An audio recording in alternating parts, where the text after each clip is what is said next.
The tarmac at McCarran shimmered. That's the thing about Las Vegas in July. The heat doesn't sneak up on you. It sits on everything. It sits on the concrete, on the painted lines, on the luggage carts and the fuel trucks and the row of planes parked at the sea gates like expensive toys someone left in the sun. By 8 in the morning, the temperature was already 91 degrees and climbing, and the air tasted like burnt metal and aviation kerosene and the ghost of every cigarette smoked in the old terminal before they banned it. Gate C-18. Departure board, LAS, JFK. Khalid Air Charter Flight KA-77. Estimated departure 7 UTS AM. The board had said 7 AM for 4 hours now and had not been updated. The plane in question, a Gulfstream G700, tail number N881KA, gleaming white with a thin gold stripe running from nose to winglet, sat 60 feet from the glass wall of the terminal like a sculpture of money. It cost $41 million. It had a range of 7,500 nautical miles. Its cabin had leather seats that reclined flat, and a bed in the rear compartment, and a galley with an espresso machine that had been imported from Milan specifically because the owner found American espresso machines philosophically objectionable. The owner's name was Tariq Khalid al-Mansouri, 51 years old, born in Riyadh, educated in London, built his first real estate firm in Dubai at 29, expanded into hospitality and logistics, currently worth somewhere between $6 and $9 billion, depending on which Forbes methodology you consulted and whether you counted the 3 properties currently entangled in partnership disputes. He had a face that looked like it had been designed to project authority, strong jaw, deep-set eyes the color of strong tea, silver at both temples in a way that read less as aging and more as chosen. He wore a white linen shirt, no tie, tailored trousers, and the particular stillness of a man who has been powerful long enough that he no longer needs to perform it. He was standing at the floor-to-ceiling window with his hands behind his back, looking at his plane, which was not moving, his plane, which had been not moving since the lead maintenance technician, a freelance contractor the Las Vegas charter terminal used named Dennis Wolfe, had come aboard at 6:45, run his pre-flight, and found something in the right engine that he did not like the look of. Dennis had used the phrase anomalous vibration signature, which Tariq had recognized as the technical equivalent of "I don't know yet," and which had been irritating him for 3 hours and 47 minutes. Behind him, the private lounge at C-18 was small and aggressively neutral. Beige walls, beige carpet, 3 leather chairs, a coffee table with a bowl of fruit that nobody had touched, and a flat screen cycling through CNN on mute. Tariq had the lounge to himself. That was how he traveled. The charter terminal, the private lounge, the plane that cost more than a neighborhood. A wall between himself and the part of the airport where people sat on hard chairs and argued about overhead bin space. Faris Hamdan, his director of operations, was on the phone in the corner. Faris was 36, perpetually slightly stressed in the specific way of people who manage other people's logistics for a living, and currently trying to find out whether Dennis Wolfe had called the Gulfstream Service Center in Scottsdale yet, and whether a part could be sourced, and whether the words same day were operationally possible or aspirationally delusional. Tariq didn't ask. He already knew from the shape of Faris's posture that the news was not good. He turned from the window. Through the glass door of the private lounge, he could see the main terminal concourse, the wide, bright, anonymous corridor of Gate CE, busy even at this hour, people pulling rolling bags, a mother with 3 children spread across 4 chairs, the youngest sleeping on her lap, a soldier in uniform reading a paperback, an older man in a cardinal's cap eating a breakfast burrito with complete focus and dedication, and on the floor, right outside the lounge's glass door, with her back against the wall and her knees pulled up to her chest, a girl 8 years old maybe, small and dark-haired, wearing jeans with a tear across the left knee and a red t-shirt with the NASA logo on it. Her sneakers were white once, but had gone grey in the way of sneakers that get worn every single day. She had a composition notebook on her knees, the black and white kind, and a mechanical pencil. And she was writing or drawing something with a focus so complete that the full noise and motion of the sea concourse might as well have been wallpaper. What Tariq noticed, because Tariq al-Mansouri had spent his life noticing the specific details that other people walked past, was that she was not looking at her notebook. She was looking at the plane. She would look at the plane through the glass wall, study something for 4 or 5 seconds, then look back down at the notebook and write, then look up at the plane again, then back down. The rhythm of someone taking notes, the rhythm of someone working. He watched her do this 3 times. Then he turned back to the window and looked at his plane and thought about 7 hours to New York and the board meeting that could not be moved, and the $41 million that was currently just sitting there in the sun. Faris ended his call. The Scottsdale Service Center can have a technician here by 2 p.m. If it's the vibration damper on the N2 shaft, they'll need 4 to 6 hours to replace it.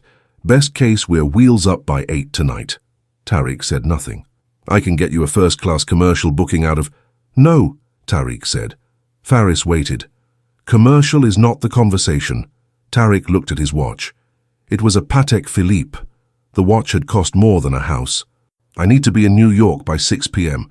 The board meeting cannot move. Call Khalid Aviation in Houston and ask if their G650 is available for charter. Their G650 is in Zurich. Tariq looked at him. I already checked, Faris said. And NetJets. Available inventory at McCarran right now is a Citation X. Range is fine, but it's a smaller cabin, and we'd need to fuel stop in... Call Dennis, Tariq said. Go tell him I want to speak with him directly. Faris looked uncomfortable. He's still under the cowling, I think. Then tell him to come out of the cowling. Faris went to make the call. Tariq turned back to the window. The girl on the floor of the concourse outside was writing again. Her pencil moved fast, then stopped. She looked up at the right engine nacelle of the G700, tilted her head a precise 8 degrees to the left. He actually noticed the angle, then looked back down and wrote something and circled it. He watched her do this and said nothing and thought nothing in particular, the way you don't think anything in particular about something that hasn't yet declared itself important. He would remember this moment later, as the last moment he understood the situation normally. Dennis Wolfe was 44, sunburned, and had the resigned patience of a man who had delivered bad news about aircraft engines to wealthy people, often enough that it no longer made him anxious. He came into the lounge with his tablet and his clipboard and a smear of something dark on the back of his right hand, and did not apologize for either. Mr. Al-Mansouri, here's where we are. He set the tablet on the table and pulled up a diagnostic readout, a graph with a vibration frequency plot, 2 peaks where there should have been 1 door, the secondary peak labeled in red. The N2 shaft vibration is outside the normal envelope. Could be the vibration damper. Could be a balance issue on one of the fan stages. Could be early bearing wear. I can't narrow it down without pulling the cowling and doing a physical inspection, and that's going to take... How long to know? Tariq said. 1.5 hours, minimum, to just know. Then time on top of that to fix it. Depending on what we find. What's the safety margin on flying it as is? Dennis looked at him the way mechanics look at owners who ask this question, not unkindly, but with a specific clarity. I can't recommend it. The vibration signature suggests it could be nothing, or it could be the early stages of something that gets a lot worse at altitude and at full power. I won't sign a release on it. Tariq looked at the graph. He understood graphs. He understood data. He had built 9 companies on the principle that the data always tells you something, if you know how to read it, and are honest about what you see. He looked at the graph and he did not like what he saw. Do the inspection, he said. Call me the moment you know something. Dennis picked up his tablet and clipboard and walked back toward the door to the jet bridge. He nearly walked into the girl. She had come through the glass door of the private lounge, not running, not sneaking, just walking in the direct way of children who have not yet learned that some spaces are not for them. She was holding her composition notebook in both hands, open to a page dense with pencil marks. She stopped when she almost hit Dennis, took a step back, looked up at him, then looked past him at Tariq. Excuse me, she said. Her voice was clear and unhurried, the way a kid sounds when they've decided to say something and have already thought through saying it. I think I know what's wrong with the engine. Dennis looked down at her. Then he looked at Tariq. Then he looked back at her. This is a private area, sweetheart, he said, not unkindly. The door was open, she said, which was true. It had not latched behind Dennis when he came in. She looked at Tariq again. I've been watching the plane for about 2 hours. I think it's the fan blade, one of the front fan blades on the right engine. I think it's got a nick or a small crack near the root, and that's what's causing the resonance at that frequency. Nobody said anything. The CNN screen cycled silently. Outside, the tarmac shimmered. Tariq al-Mansouri had built 9 companies. He had sat across from finance ministers and sovereign wealth fund managers, and the kind of men who moved markets with a phone call. He had a documented, highly refined ability to assess people very quickly, to calibrate the distance between what someone said and what they meant, to identify in the first 45 seconds of a conversation whether the person across from him was worth his time. He was looking at an 8-year-old girl in a NASA t-shirt with dirty sneakers and a composition notebook, and his calibration was producing a result he did not know what to do with. "What is your name?" he said. "Mia," she said. "Mia Reyes. Mia, how old are you?" 8, 8.5. "And what do you know about aircraft engines?" She opened the notebook and held it up. "I've been drawing what I can see, the angle of the vibration when the ground crew ran the engine at low power this morning. I watched it from the window. And the way the cowling moves when it oscillates at that frequency, it's not symmetrical. If it was the shaft bearing or the damper, it would be more uniform. This is offset. It's pulling toward one position. That means it's most likely a blade that's slightly out of balance because of damage near the root, because that's where the load is highest." She lowered the notebook. "I looked it up in the FADEC diagnostic charts," she added. "I have them memorized." The word memorized sat in the air. Dennis was looking at the notebook. Tariq was looking at the girl. Faris, from the corner, had lowered his phone slowly. "So you have the full authority digital engine control diagnostic charts," Tariq said, carefully. "The way you repeat something back when you want to be sure you heard it correctly. Memorized. For the GE passport engine," she said. "That's what the G700 uses. I've been interested in turbofans since I was 6. I have the maintenance manual on my tablet at home, but I don't have my tablet with me." Tariq looked at Dennis. Dennis looked at Tariq. "Kaj is describing the B3 blade event signature," Dennis said slowly. "The asymmetric oscillation. That is one of the diagnostic indicators for a foreign object strike or fatigue crack at the root of a fan blade." He paused. "I was going to check that, but I was going to check the damper first because it's more common." Tariq looked at the girl. She looked back at him with the particular patience of someone who knows they're right and has decided to wait for everyone else to arrive at the same conclusion. Behind her, through the glass door, the concourse moved and hummed. A woman walked past pulling a pink suitcase. 2 men in suits were laughing at something on one of their phones. The departure board above gate C16 flipped to boarding. "Where is your mother?" Tariq said. Mia's expression shifted. Not a lot. Just a small tightening around the eyes. "Waiting area, by the water fountain. We're on standby for a flight to Phoenix. It's my Tia's birthday tomorrow." "Standby," Tariq said. "How long?" "Since 5 a.m. A beat. We've been bumped twice." He looked at her for another moment, at the composition notebook, at the NASA shirt, at the sneakers with their honest, well-worn grey. "Show me what you drew," he said. She came forward without hesitation and opened the notebook on the table. On the page was a detailed pencil sketch, the front of a high-bypass turbofan engine, the fan disc, individual blade positions numbered, one blade on the right side marked with a small circle and 2 question marks. Below the sketch was a frequency diagram, hand-drawn, with an annotation that said, "Resonance peak off-center, suggests unequal mass distribution, B3 position most likely." Dennis leaned over the table and looked at it for a long time. "Kid," he said finally. Then he stopped and didn't say anything else. From the far end of the lounge came a sound, a laugh. Not from Dennis, not from Faris. From a man who had come in through the door during the last 2 minutes, whom nobody had noticed. A large man in a polo shirt with a Rolex, and the specific confidence of someone who travels private often, and therefore considers himself competent to have opinions about everything that happens in private terminals. "Oh, that's rich," the man said. "A kid off the street is diagnosing your engine." "Tariq," he shook his head. "What is this?"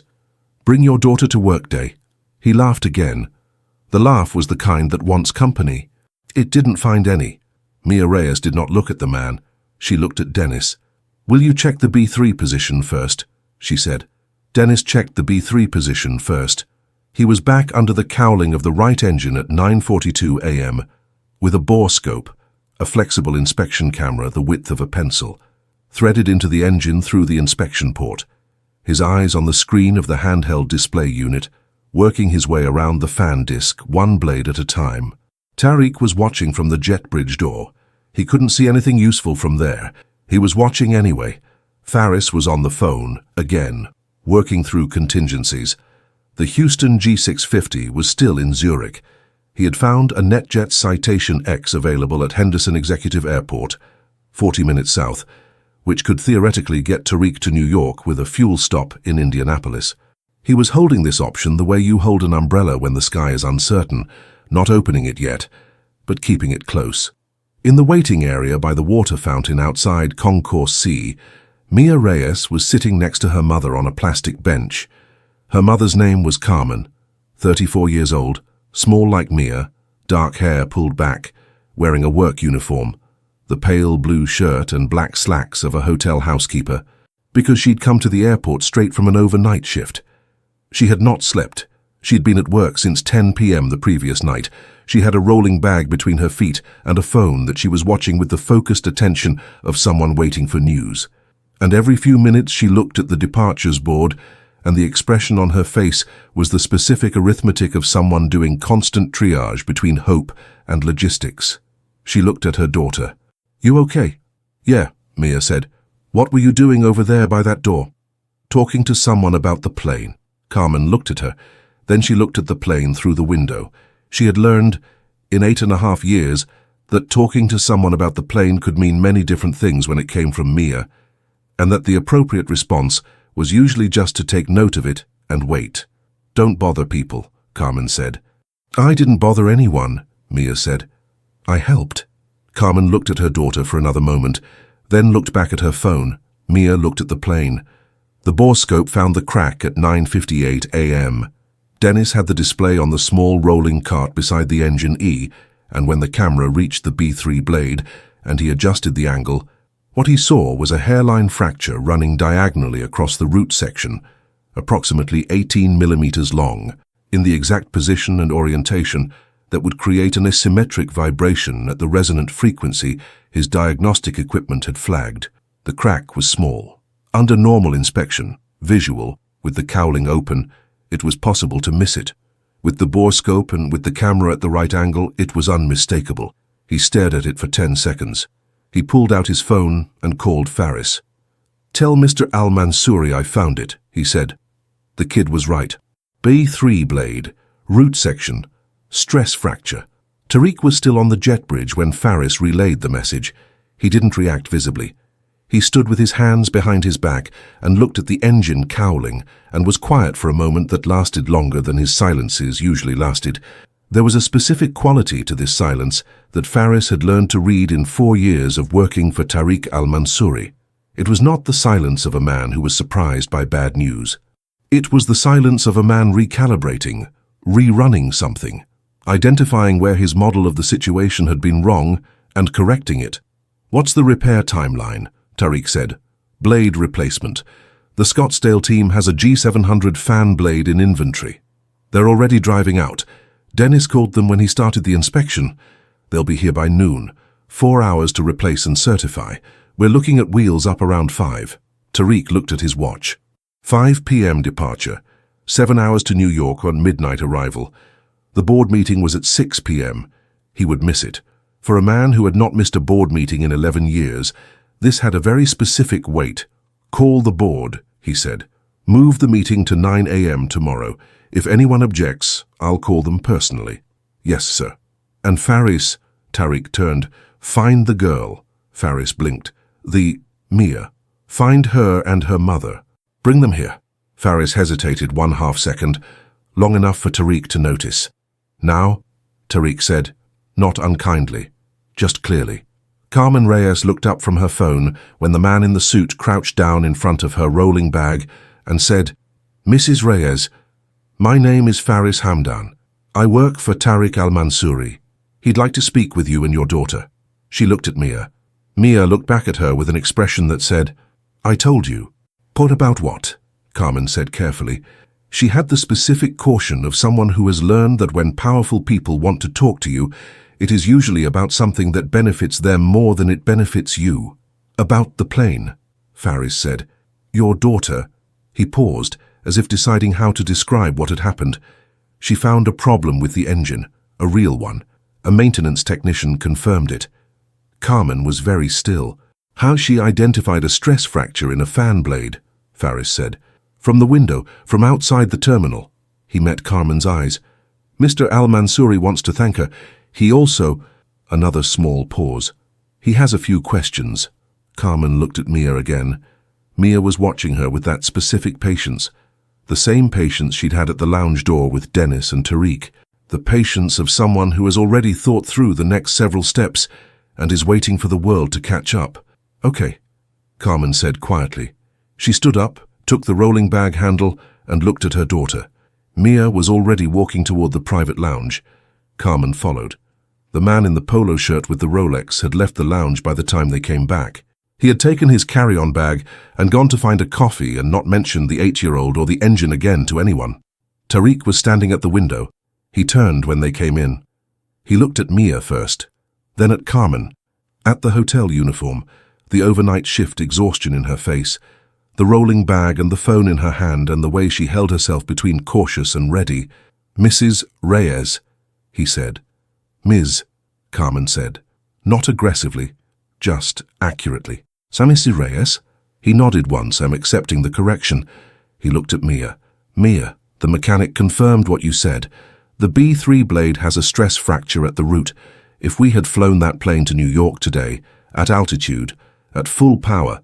He didn't finish the sentence. He didn't need to. The weight of it settled in the room. Carmen looked at her daughter. Mia was looking at Tariq. How did you know to look there? Tariq said. Not how do you know about engines. He'd already heard that answer. Specifically, how did you know B3? The vibration pattern, Mia said. When the ground crew ran the engine at low power, I watched which part of the cowling moved most. It was the upper right quadrant.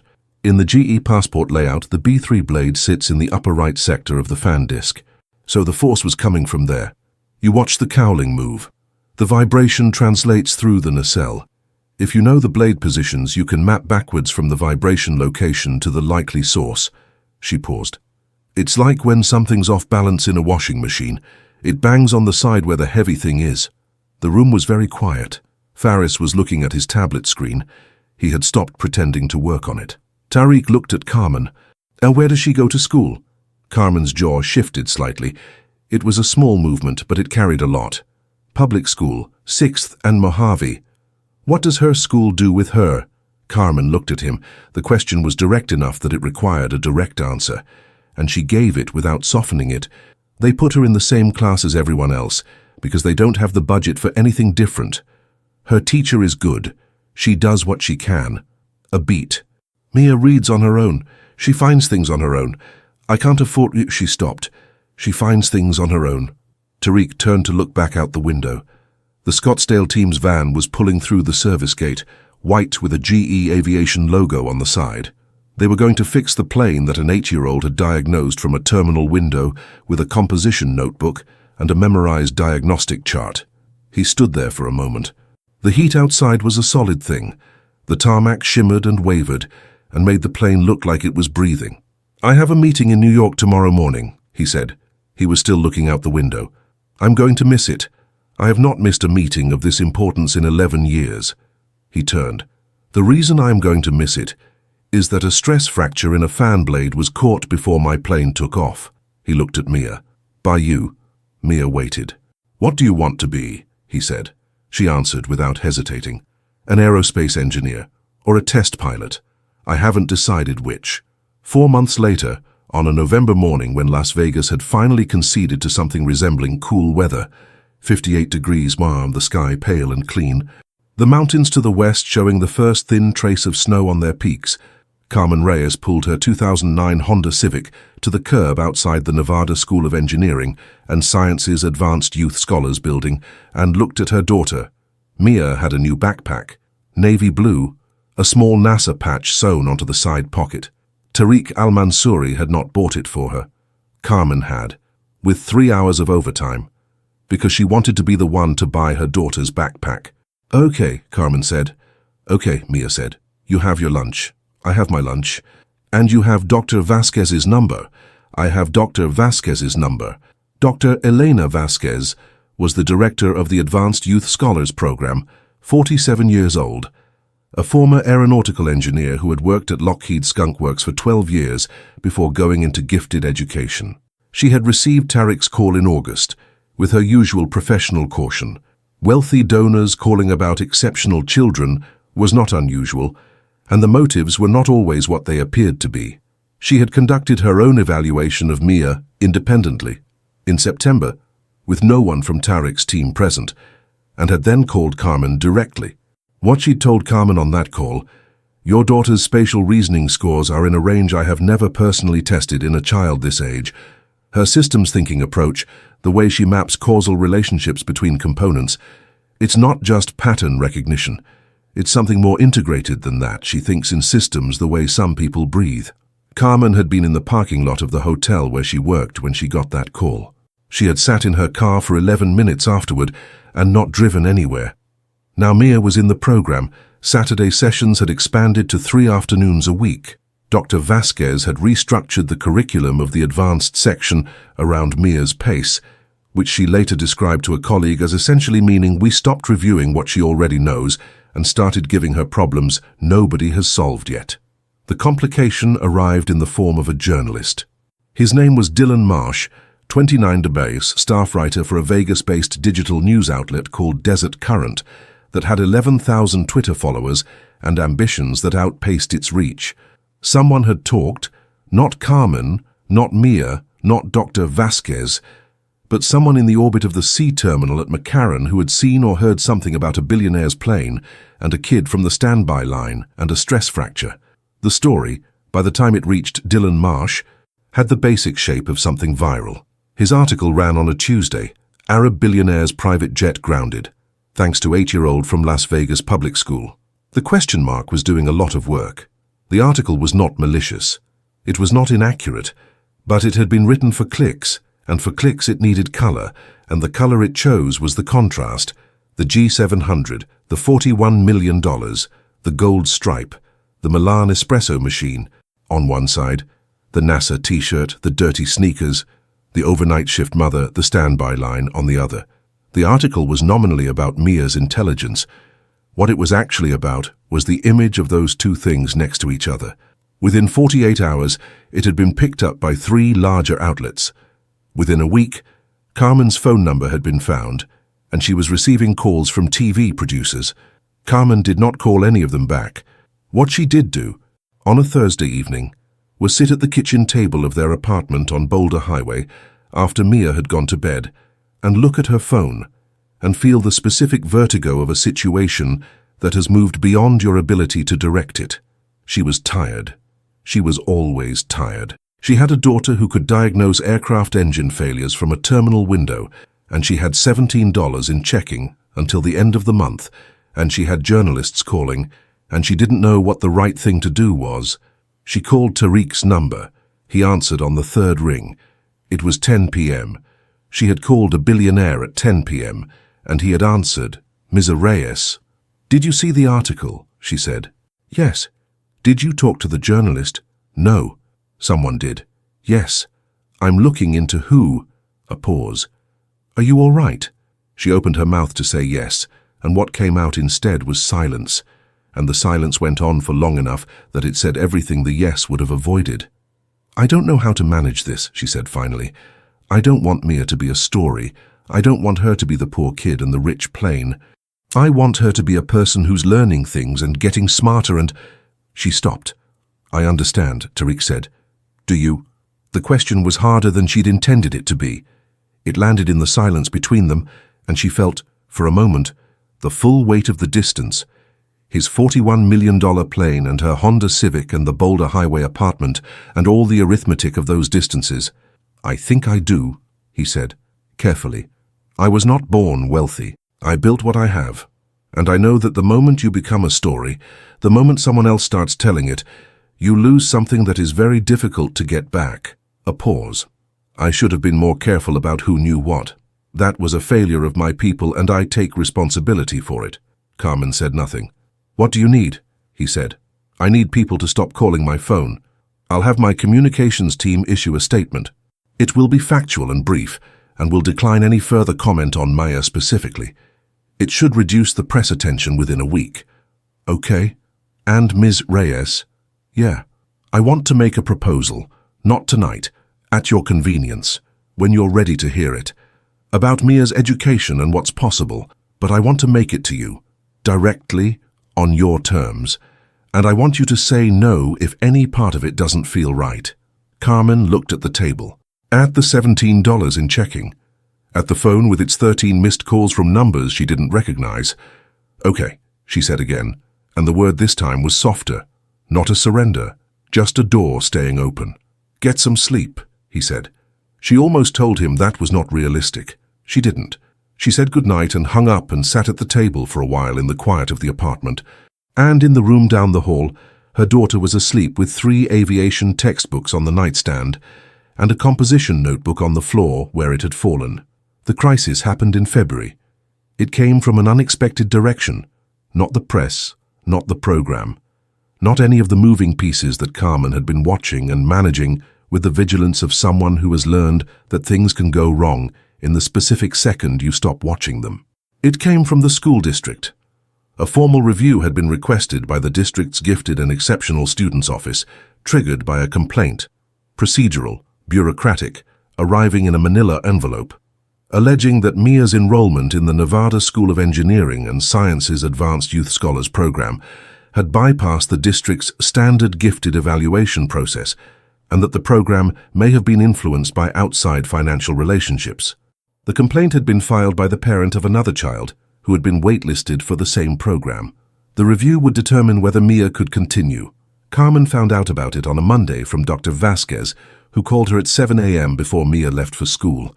Dr. Vasquez was measured and professional and clearly furious in the specific way of academics who have seen bureaucracy obstruct talent and have stopped being surprised by it, but have not stopped being angry. Now the complaint is procedural, not substantive, Dr. Vasquez said.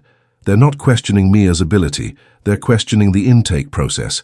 We have documentation, my independent evaluation, the test results, the chronology of every contact. But there will be a hearing, you'll need to be there. The hearing was scheduled for February 14th, 3 weeks away. Carmen went to work that morning and cleaned 17 hotel rooms and did not tell Mia. She called Tariq from the parking garage at the end of her shift. He listened to all of it without interrupting. I need to ask you something, Carmen said when she was done, and I need you to be honest with me. Ask, did you donate money to the program or to the school after August? A pause. Long enough. I made a general contribution to the Nevada School of Engineering and Sciences Scholarship Fund, he said. Unrestricted, not designated for any specific student. I disclosed it to Dr. Vasquez at the time and she accepted it. Carmen sat with this. It's going to look like a conflict, she said. I know. Even if it wasn't intended that way. I know. So at the hearing, when they ask about outside financial relationships, I'll testify, he said, in person. I'll come to Las Vegas and I'll sit in front of whoever needs to hear it, and I'll explain exactly what happened, and in what order, and what I did, and what I did not do. A beat. But I want to be clear about something. Say it. The reason I want to do that is not to protect my reputation. It's not even to protect the contribution. It is because Mia Reyes identified a stress fracture in a fan blade of a GE Passport 20 engine from 100 yards through a terminal window at the age of 8, using a memorized diagnostic chart and physical observation through glass. And she was correct. And if she doesn't get to be in this program because of a paperwork dispute, that is... He stopped. The evenness in his voice had been replaced by something else, something lower and less controlled. That would be a significant injustice. Carmen was quiet. You should know, he added, that whatever happens with the review, I want to propose a different structure, something with more permanence and less ambiguity, a direct education trust, not through the program, not through the school directly held, where you are the trustee, where you decide what it funds, where my name is not attached to any admissions process, anywhere. "Why are you doing this?" Carmen said. Not the same question she'd asked at the airport, softer then, more wondering. This time it had an edge. The edge of someone who has been given things before and had them come back as something else. "Because I flew that plane 500 times, Tariq said, over 9 years, and one of those flights could have been the last one, and the reason it wasn't is your daughter." He paused. "I don't know how to weigh that. I'm not sure I can, but I know what it's worth to try." The hearing was held in a conference room at the Clark County School District offices on East Flamingo Road.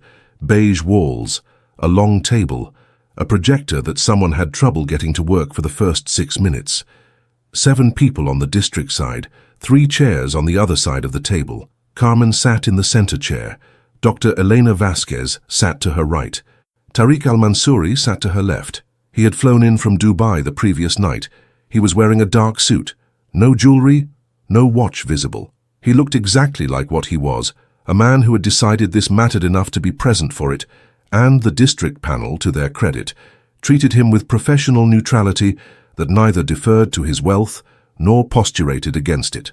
Dr. Vasquez presented the evaluation chronology, dates, methods, scores, the independent assessment, the program criteria, the contact log showing every interaction between Tariq al-Mansouri's office and the program administration, with the donation properly disclosed, properly categorized, properly separated from any student-specific decision. The panelist who asked the hardest questions was a woman named Patricia Ng, the district's senior gifted program coordinator.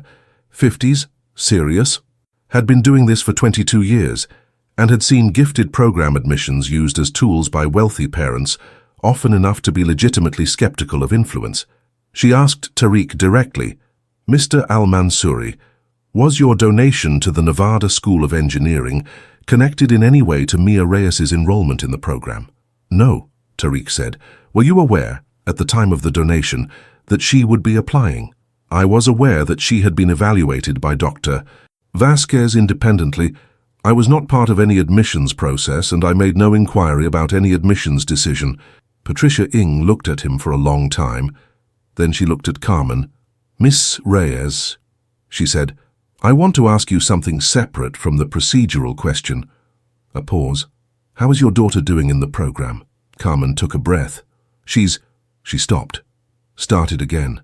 "You know when someone is where they're supposed to be? Like, when the thing and the place match.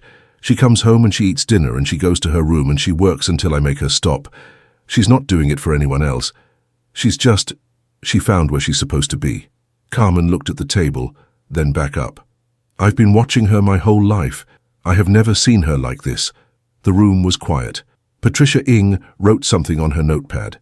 She looked at the other 6 panelists. A few small nods were exchanged, the kind of visual language that lives inside committees and means something only to the people who have been in enough of them. "We'll have a determination in 72 hours, Patricia said. The determination came in 48. Mia Reyes's continued enrollment in the Nevada School of Engineering and Sciences Advanced Youth Scholars Program was approved. The complaint was dismissed for lack of substantive grounds. The donation disclosure was noted as properly handled."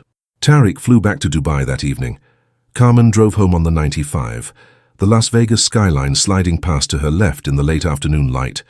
She didn't call anyone. She just drove. When she got home, Mia was at the kitchen table with a textbook on composite materials and a cup of hot chocolate going cold beside it. "How did it go?" Mia said. "You're staying," Carmen said.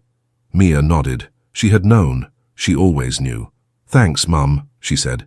And Carmen sat down at the table, and they stayed there for a while together in the quiet apartment on Boulder Highway, with the mountains somewhere beyond the window in the dark. 2.5 years later, the Nevada test site, the sprawling federal complex an hour north of Las Vegas that has, over the decades, been used for things ranging from nuclear testing to advanced aerospace research, has a lesser-known department, the Joint Advanced Propulsion Technologies Lab, a partnership between UNLV's College of Engineering and 2 aerospace contractors, running an accelerated research program for what they internally call non-standard talent pipelines. The name is bureaucratic. What it means, stripped down, is people who shouldn't be this far along yet, yes, but are. On a Thursday morning in April, with the desert opening up in every direction, under a sky so blue it seemed to have been placed there deliberately. A van from the Nevada School of Engineering and Science pulled through the security gate. In the second row, with a notebook on her knee and her head turned toward the window, was Mia Reyes, 11 years old now, taller, though still compact. The braids were longer. The NASA patch was on a different backpack, the third one. She went through notebooks the way other kids went through video game levels. She was looking at the test stand in the distance. Her turbofan engine mounted in an outdoor test frame, exhaust pointing skyward, instrumented with what appeared to be hundreds of sensors. "That's a Leap 1B, she said quietly. The student next to her, a 13-year-old named Oscar, who was very good at computational fluid dynamics and had been in the program 2 years longer than Mia, looked out the window. "How do you know from here?" "Inlet geometry," she said. "The lip radius. The Leap has a different inlet lip than the GE9X, and the nacelle color is CFM gray, not GE blue." Oscar looked back at the engine, then at Mia. He was used to this by now.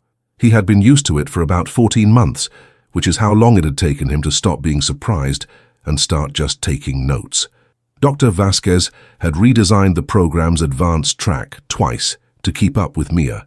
The second time, she had called in a favor from a former colleague at Lockheed and asked him to come in for a day and work with Mia directly, just to get an independent read. The colleague had spent 4 hours with Mia going through an actual combustion stability problem they were working on. A real one, unsolved, and had called Elena that evening from his car in the parking lot and said, "I need you to understand something. She's not accelerated. She's not prodigious. What she is, and I say this as someone who has worked with some very good engineers, is that she sees the three-dimensional structure of systems relationships in a way that is genuinely rare. I've met 3 people in my career who think the way she thinks. One of them has a patent. One of them works at JPL. And one of them is 11 years old and is in your program." Elena had not told this to Carmen directly. She had, instead, worked harder to build the infrastructure around Mia so that it would be there when it was needed. Tariq Al-Mansouri came back to Las Vegas once a year, not on a schedule. The visits were whenever his travel brought him through, whenever something came up that warranted it. He and Carmen had developed, over 2.5 years, a relationship that was specific and difficult to categorize, not friendship exactly, not patron and recipient, but something more honest than either of those. The thing 2 people develop when they have both put something real on the table, and neither has tried to take more than they gave. He brought nothing when he came, no gifts, no grand gestures. He came, he met with Dr. Vasquez and with Carmen. He asked about Mia. When Mia was present, he talked to her about what she was working on. He asked real questions and received real answers and didn't perform astonishment at them, which was the thing she appreciated most. She had been astonished at enough. She was past it. She wanted people who would just talk to her like a person. On this April visit, he was sitting in Dr. Vasquez's office at the end of the test site visit day, drinking bad coffee from a paper cup, when Elena came in and put a folder on the table. "MIT's Research Science Institute," she said. "Summer residential, 5 weeks, 10 students from the country. 1 slot available in the aeronautical track." She looked at Tariq. "They've seen her work," Elena said. "They reached out to me." She paused. "She's 11. The program minimum age is 13. They want to make an exception." Tariq looked at the folder. "What does Carmen say?" "I haven't told Carmen yet. I wanted to talk to you first because there's a cost component and I want to be clear with you about the structure. This comes from the Education Trust." Had Carmen's direction, not from any direct... "Yes," Tariq said. "That's correct. That is the structure we built. Carmen decides." Eleanor nodded. "What does the program involve?" Tariq said. 5 weeks in Cambridge, working with MIT faculty and doctoral students on actual research problems. The aeronautical track this year is working on next-generation fan blade materials, ceramic matrix composites, and their fatigue properties under thermal cycling. Elena paused. "Fan blade stress fracture characterization." The room was quiet for a moment. Tariq looked at the folder. He looked at the bad coffee in the paper cup. He looked at the window and the desert and the test stand in the distance with its Leap 1B engine gleaming in the afternoon light. He thought about a terminal window at McCarran, about the heat shimmering off the tarmac. about a composition notebook and a memorized diagnostic chart, and a girl in a NASA t-shirt who had looked at a plane and seen what was wrong with it. He thought about that one could have been the last flight. "I'll leave it to you and Carmen," he said.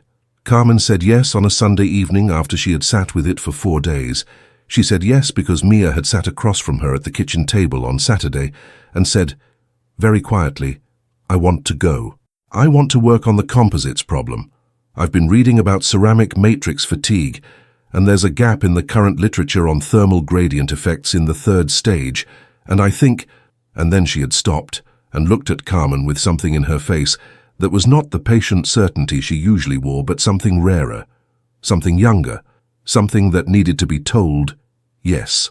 Carmen said yes, and Mia went back to her room, and Carmen sat at the table and let herself feel the full size of it, the thing her daughter was becoming, the distance between the standby line at McCarran and a summer at MIT, the years of overnight shifts and $17 in checking, and a daughter who read maintenance manuals and fell asleep under textbooks.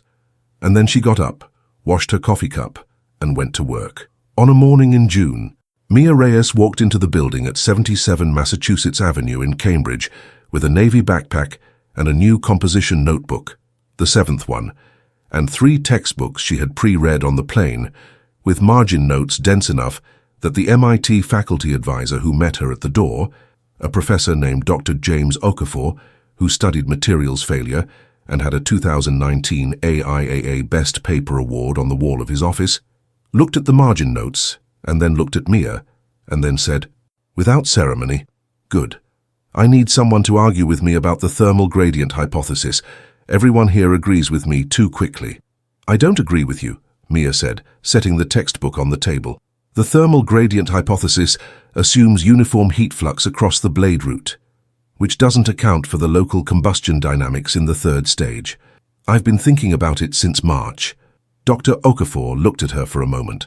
"Sit down," he said. She sat down. They argued about the thermal gradient hypothesis for 90 minutes, and Dr. Okafor lost the argument on 2 of 4 points, and he noted both defeats in his own notebook with the satisfaction of a man who has been waiting for an argument worth losing. In Las Vegas, on that same morning, Carmen Reyes drove to her shift at the hotel in the Honda that now had 160,000 miles on it, and a new water pump that had cost $400 and which she had managed by working 2 extra shifts, and which she would do again without thinking about it. She parked in the employee lot and sat for a moment in the car. Outside the window, the Las Vegas sky was its particular early morning color, that pale, impossible blue, the mountains at the edge of it still cool, the desert beginning to warm. Somewhere above that blue, airplanes were crossing toward their various destinations, each one carrying people and cargo and the accumulated logistical trust of 10,000 systems working correctly. Carmen thought about fan blades, about stress fractures, about shadow geometry and composition notebooks, about a girl who had looked at a plane and said, "I think I know what's wrong." She got out of the car and went to work. And somewhere in Cambridge, in a materials lab on the 3rd floor of MIT's Aeronautical Engineering building, Mia Reyes uncapped a pencil and started a new page in the composition notebook and began to diagram what she thought was wrong with the thermal gradient hypothesis and what she thought the right answer was and how she planned to prove it. She wrote for 2 hours without stopping. If this story landed somewhere in your chest, share it. Send it to someone you know who's working 2 jobs and raising something extraordinary. Send it to someone who almost gave up on a kid the world hasn't learned to see yet. Because the Mias are out there right now in standby lines and public schools and kitchen tables with textbooks falling off them, and the distance between where they are and where they can get to is sometimes just one person willing to ask the right question. What was the right question? Not isn't she something? Not where did she come from? The right question was, what does she need? Ask it. Mean it. Then don't get in the way of the answer.